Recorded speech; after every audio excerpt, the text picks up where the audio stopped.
Hello, welcome to Do It Yourself with Wayne. Today, Ann and I are out here in our garden. We're getting ready to harvest our onions. And I'm pretty excited about it. I use a lot of onions. Yep, and we've got a lot of onions. But anyway, we did a video back in the spring, or late winter, early spring, when we planted these. If you want to see that, I'll put a link up in the corner, one of the corners. And I'll also put a link in the description if you want to see the video about us planting these onions.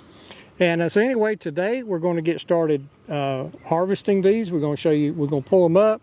And you'll notice the rack on the back of my tractor. Now, you don't have to have a rack like this, but you got to have something to dry them on. And we've used that rack for a lot of different things around the garden. And I also have a video about how we made it and different things about using it. I'll link to that also in the description. But anyway, as we pull them, we're going to go ahead and lay them on there so we don't have to move them any more than we have to.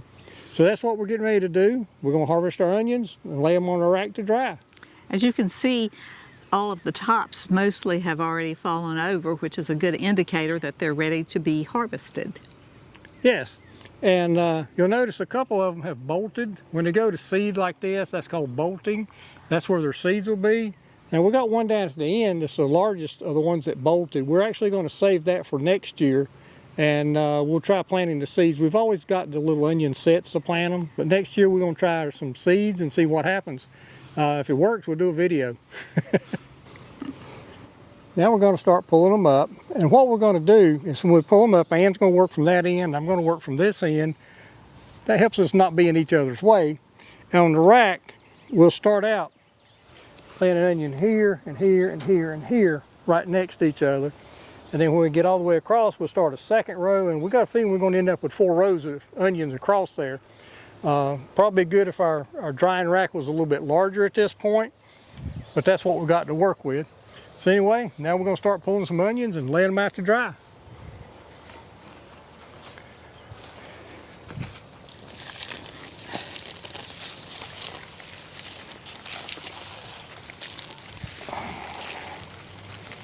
And one thing you can do if a lot of dirt sticks to your onions, just do this in the grass, and that'll knock a lot of that dirt off. And then we're just going to lay them here, just one next to another, each other, like so, and they can dry like that.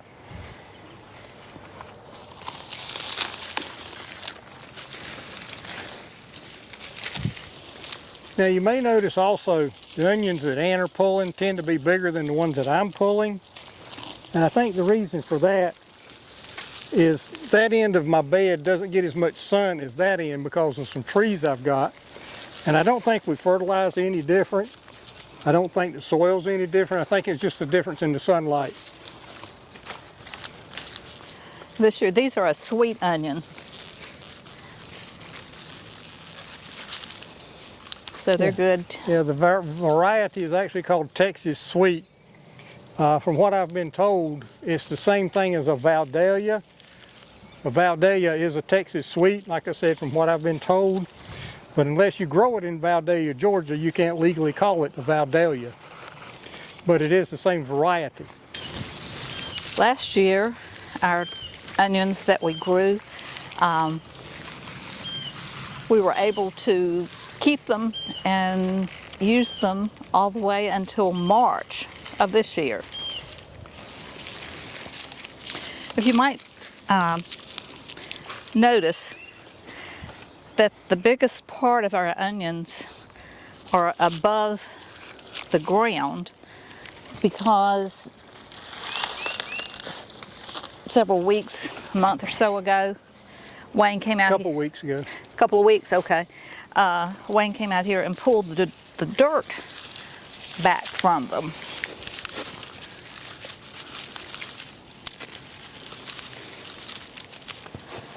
You want to tell them why you did that?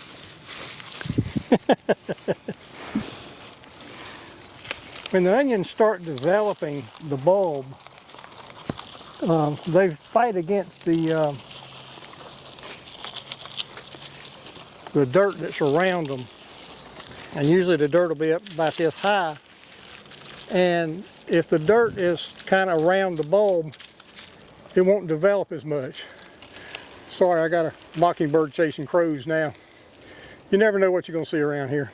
But anyway, if you come out to your garden, and some people call it spooning and different things, but you take and pull the dirt back away from the bulb of the onion, as long as the roots stay in the dirt, at least, you know, up about to where my fingernail's at, the bulb will create a larger onion for you. And so that's why they look like they're sitting on top of the ground. They're actually still growing, or they were until the tops fell over. But the roots were still in the ground doing their thing, developing the bulb. And you always have some that end up smaller. What I do when I'm planting my onion sets is, and if you watch the video, and like I said, I'll put a link in the description where I planted these, I've got a tool for making the holes that I put the onion sets in, but I always try to plant the larger plants in those holes. And then the smaller, weaker looking plants, a lot of times I just stick them in around the edges, and we'll eat some of those for spring onions. But a lot of them won't develop as good. You may end up with something like this. It's still a good onion, it's just smaller. As an example, I see one right here.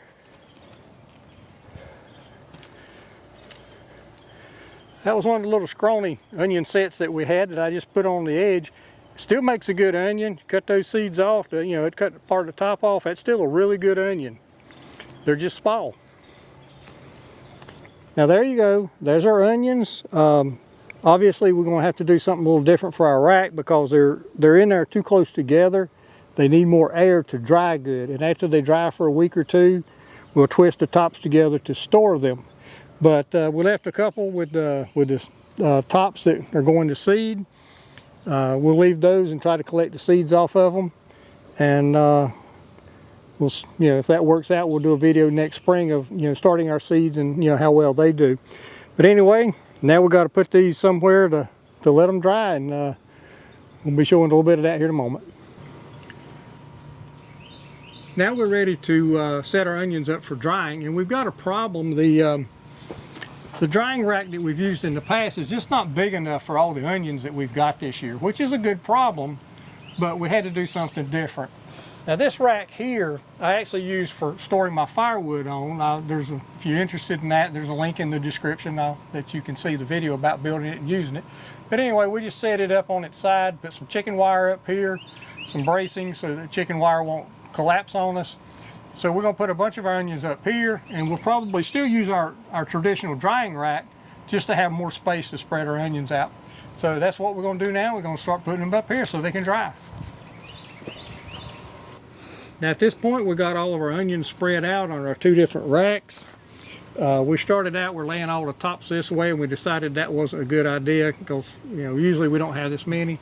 So on one side of the rack all the tops go that way, the other side they all go that way. And we did that on both of our drying racks just to give more airflow around the onions, because if your onions are too close together, they won't dry good and they're more likely to rot. So that's why we changed from what we started out with of doing that. And after these things dry, let's see if I can find a couple volunteers here. I take these after they dry, probably at least a week or two, maybe 3, whatever works out. And I'll put the tops together and just kind of braid them. And I'll show you a picture up here in the top of what they look like when they're braided. And then we just hang them up in the house. In my case, I've got a back bedroom closet that I don't really use. I hang them up back there. It tends to stay cool. It's dark, and that's an ideal place to save your onions. So that's what we'll do to save them. We also plan to freeze dry some of them, right? Right. Yep. I've freeze dried some that we did not grow, and they freeze dried really well. So I'm looking forward to freeze drying some of these too. Yeah. So we also have some videos that we're getting started with for freeze drying. You'll see more of that coming up. But anyway, that's it for our onions. And let's see, which channel are we going to put this video on? DIY with Wayne? That's what we were talking about. Yeah. Well. Yeah, our dehydrating, I'm sorry, we got 3 channels, and I get confused about what goes where sometimes.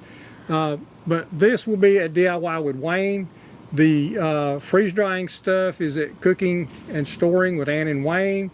There'll be a link to both websites or both YouTube channels in the description if you're interested. But we're starting to do more of the cooking and storing of food on cooking and storing.